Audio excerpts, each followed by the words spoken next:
Morning class 9 शुरू करते हैं आज का हमारा क्लास। आज हम लोग स्टार्ट करेंगे क्लाइमेट्स पे, डिस्कस करेंगे variations and factors of the which affects the climates of India. So we will start with the factors, the elements which are importance and which affects the climates of any country, not only in India. So the basic factors are remaining the same for all over the world. So we will start with the variations in India, that why we are having such variations.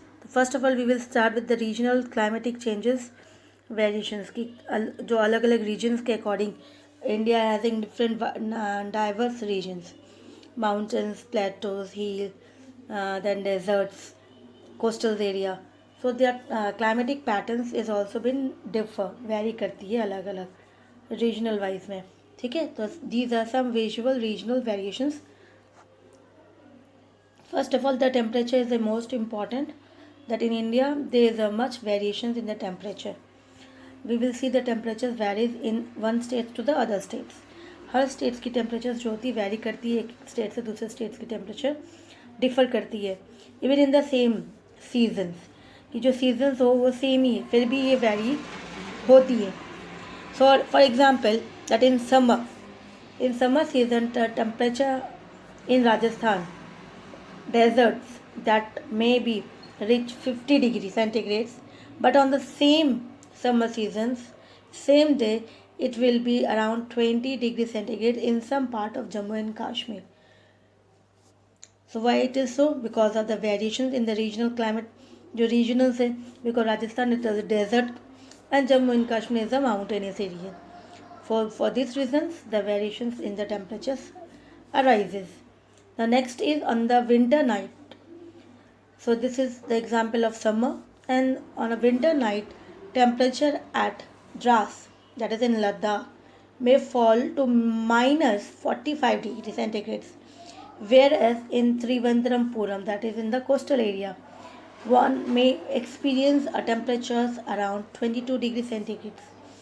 To imagine in that month of winter season, Dras, that was in Ladakh regions, a place in which area they are having minus 45 degree. In the same winter night, Trivandrampuram is receiving 22 degrees centigrade again. So Ladakh is also a cold desert, and Trivandrum is a coastal area near the sea. So that area remains moderate type of climates, not either hot, not either cold, too cold. So this is the variations in temperature we have seen. Same we will see some precipitations also, variations. Precipitation in the sense of water we are receiving on earth. So we are receiving on earth as rainy seasons and in the mountainous as a snowfalls also. So there is a significant variations, not in the form of but type of precipitations also, not in the form, just telling you that water and in the other places they are having snow. पानी के साथ साथ जैसे बारिश होती है, बारिश के साथ साथ they are having snow also. So but also in amount and seasonal distributions. So there is a variations in the amount, which state receiving the highest amount of water and which one is the lowest one. So this is also the variations. When precipitation is remaining countries, the annual precipitation ranges from over 400 centigrades in Meghalaya to less than 10 centimeters in Ladakh. So there is an annual precipitation ranges जो होती है water rainfalls जो हो रही है Meghalaya, that was 400 centimeters annually. अब वहीं पर लद्दाख में देखा जाए तो ये हो गया, तो ये Meghalaya that was eastern area and Ladakh that is a northern zone. ठीक है, तो ये 10 सेंटीमीटर्स हो गया. And western Rajasthan also they are having 10 centimetres, that is in western Rajasthan also they are having 10 centimeters annually. So there is a variation of water. Some area receiving 400 and some area is receiving 10 only. So there is a vast differences in this precipitations also. Most of the part of the country receive rainfall from June to September. So mainly we are having the seasons, monsoon season, and start from the June and ends to September. However, some parts like Tamil Nadu coast, that was a coastal area near the sea, get much of its rainfall during October and November. So this is the month where they are receiving water, Tamil Nadu, October and November. Now, upper part of the Himalaya receive precipitations in the form of snowfalls. Same in this month or in the November and December, the upper area, that was the height mountainous area of Himalaya, they are having precipitations in the form of snow. So they also getting water but in the form of snow while it rains. And apart from the mountaineers, the other states they will have rainfall. They don't have snow, they will have the rainfalls through over the rest of the countries. So there is a variations in precipitation. So we have seen the variations in the form of temperature and in the form of precipitations. Okay. Now knowledge box. Knowledge box. In certain places there is a wide differences between day and night temperature. So we will see that there is a vast differences between day and night temperatures, because even though we are seeing the same variations in the same month in the different state, but there will be a variation within the day and night also. Example, in the Thar desert, the day temperatures may be 50 degrees centigrade, but at night it will drop to 15 degree. So 5050 and 1515 the same night. So the in within one day we will see in the day 50 and in night 15. So there is a variation in the day. On the other hand, there is any differences. And if we move to the other area of the country, that in the day and night temperatures remains the same. Hardly there will be any changes. If we move to the Andaman and Nicobar Islands or in the Kerala, so the temperature remain the same in the daytime and at the night also. Okay. So what are the factors which controls all these effects? So what we will that we are going to discuss about what are the main factors remaining. So they are important climatical factors which affects any place of any country. Okay, so there are major six major factors. Six major factors, they are latitudes, altitudes, pressure and wind system, distance from the sea, ocean's currents and relief features. First of all, we will read out all this and then I will show you with examples that what is the importance of latitudes, altitudes, pressures, distance from the sea, ocean's currents and the relief features. So first of all, we will read and get the idea, basic idea. Then with the help of some pictures, we will start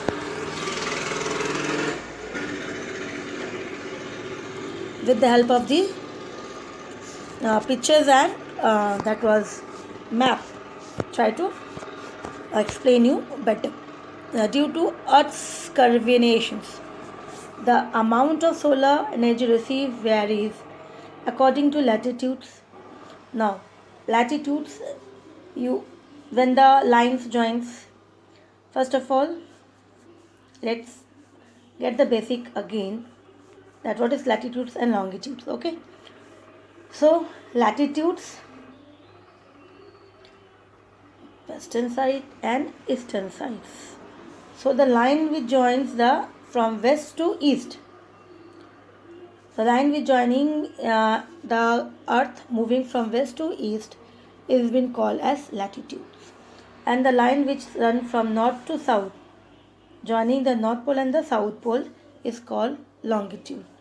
So get this clear first and it will be easy again. So the line that is again an imaginary line. These are the imaginary lines. Okay, so the joining the north pole and the south poles we are called as the longitudes, and the line with joining the western and eastern sides, so they are called latitudes. The simple, try to understand in this simple way so that you can understand and remember. So when the due to the earth's curvaceous, because the earth it's not round, so it has some curvaceous, it's bulgy at the top, and this is the curvaceous due to this. Okay, so the sun's rays mostly falls in these regions, and this is receiving the highest amount of ray, sun's ray, and this will be slightly, and the other one will having a slight. So the most important zone which receiving the heat, this is the equatorial zone. This zone is receiving the high amount of heat. So because of these variations, again the solar energy received is not the equal in the same area. Equatorial zone receives the highest amount of heat, then it will, as we move away from the equators toward the pole, जैसे अगर हम जैसे move करते equator से poles की तरफ जाते तो टेम्परेचर स्टार्ट डिक्रीजिंग, क्योंकि अर्थ जो सन रेज है वो स्लैंट हो जाता है तो धीरे धीरे डिक्रीज करने लगता है. So as we go from the surface of the earth to high altitudes, same way as we move away, अगर high altitude means height, okay, height जैसे माउंटेन्स हो गए तो जैसे हम मूव करते हैं अप साइड में, so this is altitudes. Okay, so as we move away और as we move from the surface to the earth to high altitude, जैसे हम प्लेन सरफेस से हाई ऑल्टीट्यूड में जाते हैं तो the atmosphere become dense, less dense. क्या हो जाता है, वो थोड़ा सा डेंस कम हो जाता है, क्योंकि वहाँ पे डस्ट पार्टिकल्स नहीं होते, मिक्स वो ज़्यादा होता नहीं है. तो टेम्परेचर धीरे धीरे क्या होती है, जैसे हम मूव करते हैं हाइट में ऊपर जाते हैं तो टेम्परेचर डिक्रीज होने लगती है. Hence the hills are cooler during summer. तो इसी तरह से हील्स क्या रहता है during the summer, is cool pleasant, जिसके लिए लोग जो है टूरिस्ट जो है मोस्टली समर सीजन में हिल स्टेशन जाते हैं. The pressures and wind system of any area depend on the latitudes and altitudes of that place also.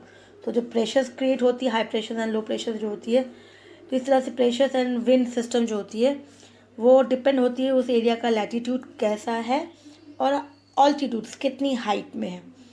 इसी तरह से अगर वो इक्वेटोरियल जोन में हो गया तो वो मोस्टली क्या हो जाएगा, हाई प्रेशर जोन हो जाएगा बहुत ज़्यादा, और विंड जो होगी वो ब्लो करेगी but it will have less content of humidity.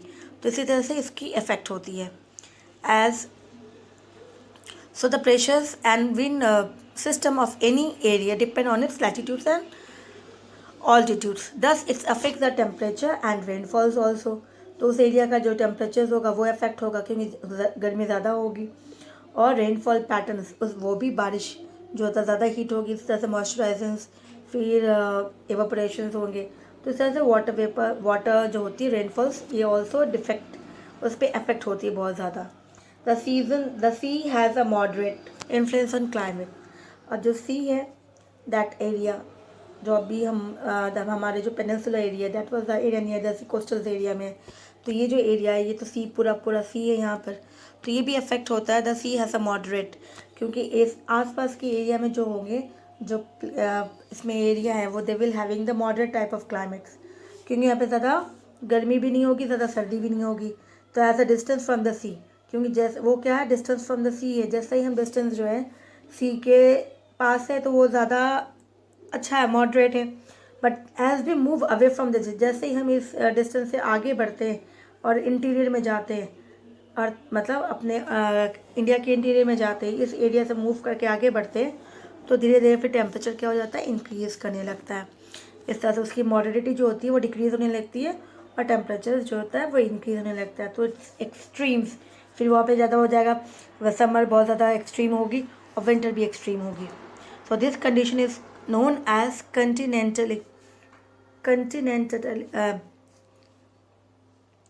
continentality, which means very hot in summer and very cold in winter seasons. So the climate of the coastal area is affected by oceans currents. तो the climate जो है coastal area का ये भी बहुत affect किसके through होता है, ओशंस करेंट्स के थ्रू होता है.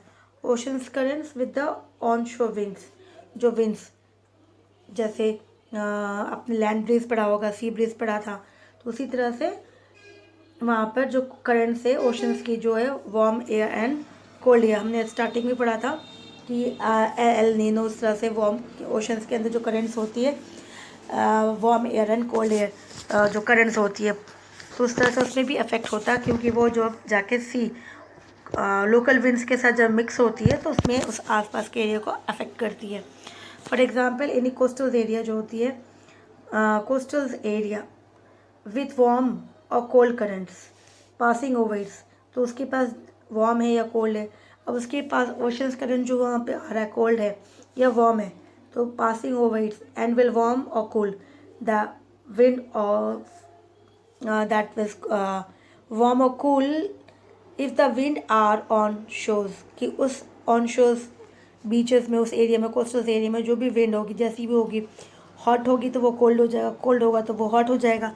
तो that was the affect temperatures. फिर आती है finally relief also plays a very important determining the climate of a place. Relief means the in geography we will see that was plateau, mountains, plains, desert area. तो जो physical features है हमारा उसी को relief कहते हैं। तो ये भी इम्पॉर्टेंट है हमारे लिए। क्लाइमेट कोई भी एरिया में, कि हम किस एरिया में रहते हैं तो डिपेंड करता है और अफेक्ट करता है वो क्लाइमेट को भी। High mountains act a barrier, जैसा कि हमने आगे पढ़ा था कि माउंटेन्स जो है is very important for us because it acts as a barrier. वो हमारे लिए एक बैरियर का काम करता है, जहाँ पे भी it stop the cold currents, जो है कोल्ड करंट्स मोस्टली जो साइबेरिया से आती है इंडिया में, उसे वो रोक देता है। इस जिससे हमारे पास जो है विंटर सीजन जो होता है हमारा बहुत प्लीजेंट विंटर होती है। तो इसी तरह से जैसा अगेन डिफरेंट फीचर्स जो हमारे लिए बहुत इंपॉर्टेंट है। They may also causes precipitations on their windward sides and if they are high enough and lie in the path of the rain bearing winds, the leeward sides of mountains remains relatively dry। तो ये भी important है कि windward sides and leeward sides, leeward side जहाँ पे बारिश जो होती मोस्टली नहीं होती है वो सूखा रहता है, विंडवर्ड साइड जहाँ पे बारिश होती है उस तरह से। तो ये माउंटेन्स जो है हमारे लिए बहुत इंपॉर्टेंट है, ठीक है। तो इसी तरह से अब ये जो चीज़ें हमने डिस्कस की थी वापस यहाँ पे जैसे लैटिट्यूड्स आ गए, तो इंडिया में जो लैटिट्यूड्स है tropic of cancers and altitudes, ना वी विल मूव। वापस से एक बार देखते हैं फैक्टर्स जो है, सारे फैक्टर्स को डिस्कस करेंगे वन बाय वन, ठीक है। तो पहला जो है हमारा लैटिट्यूड्स। तो लैटिट्यूड जो है उस लैटिट्यूड से सबसे पहले उसकी अर्थ की कर्विनेशंस देख लेंगे। जो कर्विनेशंस है उसकी रेज जो है वैरी करती है, तो सबसे ज़्यादा इक्वेटोरियल एरिया में मिलता है, ठीक है। जिस तरह से इक्वेटोरियल एरिया जो होता है इंपॉर्टेंस होती है, जैसे हम इक्वेटर से आगे जाते हैं तो पूरा का पूरा जो है वो टेम्परेचर उसकी वैरी करती है अलग अलग। तो ये जो लाइंस है टॉरिड जोन सबसे ज़्यादा हीट जोन एरिया है, बहुत ज़्यादा रिसीव होती है, इसी एरिया में सबसे ज़्यादा हीट मिलती है सन्स की टेम्परेचर जो है। वैसे ही जैसे हम आगे बढ़ते हैं टेम्परेट जोन, तो उसकी टेम्परेचर जो है थोड़ी लो हो जाती है। वैसे और आगे जाते हैं तो आर्टिक सर्कल्स में फ्रीजिज जोन आ जाती है।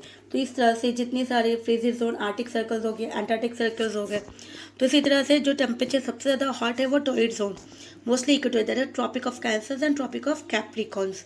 ये जोन जो है सबसे ज़्यादा हीट जोन है। जिस तरह से हाई प्रेशर यहाँ पे बहुत ज़्यादा लो प्रेशर क्रिएट होती है। तो इसी तरह से जितने सारे टेम्परेट जोन है मोस्टली, क्योंकि यहाँ पे टेम्परेचर जो है ज़्यादा गर्म नहीं है और ज़्यादा सर्दी नहीं है, तो ये मोस्टली टूरिस्ट एरिया है जहाँ पे लोग टूरिस्ट जो है घूमने जाते हैं। फिर अब लोग मूव करेंगे ऑल्टीट्यूड्स में। तो ऑल्टीट्यूड्स में अगर हाइट, जैसे हमने डिस्कस किया था कि हाइट से सी लेवल से अगर हम देखते हैं तो हम जैसे ही ऊपर जाते हैं तो हमारा टेम्परेचर डिक्रीज़ हो जाता है। क्यों? क्योंकि नीचे जितना ज़्यादा मो कंसनट्रेशंस क्या होती है, यहाँ पर डस्ट पार्टिकल्स होती है, और हाइट में जाते हैं तो हमारा वहाँ पर डस्ट इतना नहीं रहता, टेम्परेचर जो है कूल रहती है।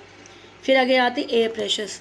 तो air pressure means high pressures and low pressures. तो याद रखना कि जो प्रेशर्स है हमेशा हाई प्रेशर से लो प्रेशर में ही जो है एयर जो ब्लो करती है हमेशा। एग्जाम्पल ले लो, एसी अगर रूम में चलाते हैं तो जब हम लोग एसी ऑन करते हैं और अपने डोर ओपन कर देंगे तो जितनी ठंडी हवा है वो अपने रूम से निकल के बाहर जाएगी, move away from that.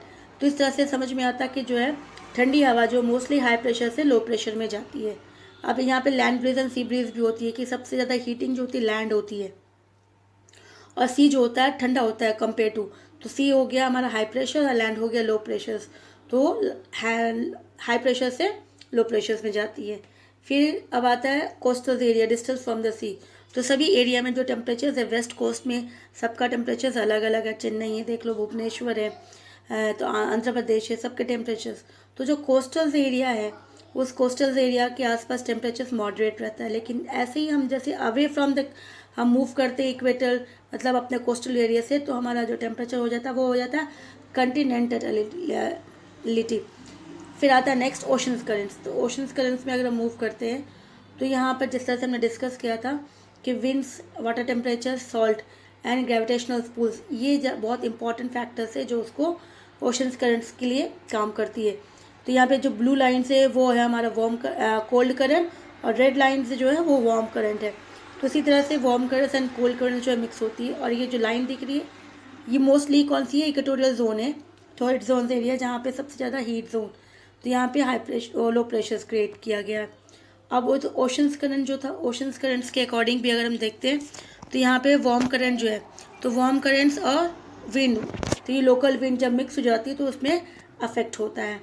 Relief features में अगर आते हैं तो रिलीफ फीचर्स में जैसे कहा माउंटेन्स है, प्लेटोज़ है, डेजर्ट है, प्लेन्स है, तो ये सभी जो है हमारे लिए बहुत इंपॉर्टेंट है। अब ये विंडवर्ड साइड हो गई और ये लीवर्ड साइड हो गई। तो माउंटेन्स में हमारा जो है ये हिमालयन से जो किसे रोकता है, बहुत ज़्यादा जो हीट गर्मी हो या फिर सर्दी हो, इन सभी को वो रोकता है। वैसे वेस्टर्न घाट में अगर हम आते हैं, यहाँ पर भी हमारे साउथ वेस्टर्न माउंटेन्स है, इसकी हाइट उतनी नहीं है तो इसके लिए ईजिली प्रिवेलिंग होती है। ठीक है, तो इसी तरह से हमारा जो है जैसे हमने डिस्कस किया था windward side and leeward sides. ठीक है, तो windward sides and leeward sides में, तो विंडवर्ड्स एंड लीवर्ड साइड्स, तो ये भी इंपॉर्टेंट है जहाँ पे zone of precipitation air cools and condense moist prevailing winds, और वहीं पे लीवर्ड्स में ड्राई है एकदम टोटली, रेन शेडो भी बोलते हैं, लीवर्ड्स भी बोलते हैं। तो ये हमारा इम्पोर्टेंस है। अब ये जैसे माउंटेन्स वेरियस, तो यहाँ पे माउंटेन्स जो हमारा वापस देख लो कि यहाँ पे ये कोल्ड चिलिंग विंड जो आती है उसको वो रोकता है, बैरियर्स ऐसा। और यहीं पे साउथ एंड वेस्टर्न में जैसा साउथ वेस्ट मानसून से वो एंटर कर इजीली कर सकती है, क्योंकि इसकी हाइट जितना है उतना बहुत कम है। तो हमने डिस्कस किया था, अब ये जितना हमने डिस्कस किया था वो वापस फैक्टर्स है कि latitudes, altitudes, pressures and wind, distance from the sea, oceans current and relief features, so that easily समझ में आ जाए with the help of pictures. ठीक है, तो हमारा ये जो मोस्टली टॉपिक है फैक्टर्स इंपॉर्टेंट बहुत ही है। कोई भी कंट्री हो, इंडिया हो या फिर वर्ल्ड में कोई भी हो, ये 6 इंपॉर्टेंट फैक्टर्स जो है कोई भी कंट्रीज़ की क्लाइमेट्स को अफेक्ट करती है। तो इसी तरह से ये हमारा जो टॉपिक है कंप्लीट हुआ। ठीक है, थैंक यू।